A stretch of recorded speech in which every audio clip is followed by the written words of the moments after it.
Hello everyone. In this video, we will learn how to create Google Sheets inside Google Drive.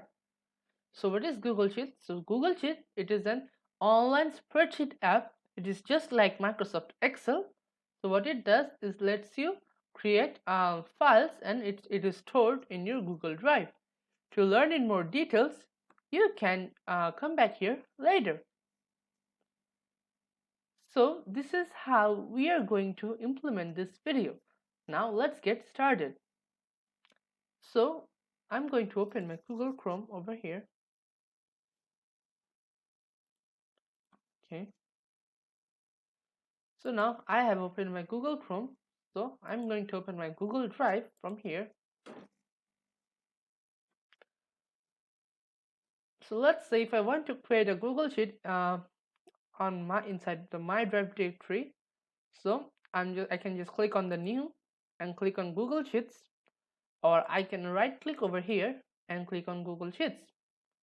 So the same process, if I want to create the Google Sheets inside a folder, I can enter that folder and just right click and click on Google Sheets.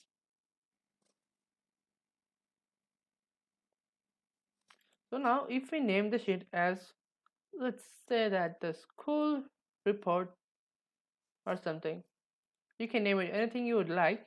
So these are all the features that you can work on with, and we will cover this in the upcoming videos. So now if you go back here, you will see that inside this folder, the file has already been added called the school report. So if you go back to my drive and go to cloud one, you will see that the file is already here. And if you make any changes, it will automatically sync with your Google Drive. That means, let's say if I write my name over here and it is saying saving, and now it is saved to drive, which means if I open this file again, I will see my name.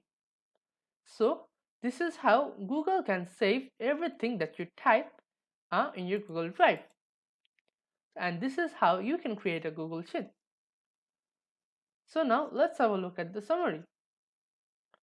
So in this video, we have covered how to create Google Sheets inside Google Drive. Thank you for watching.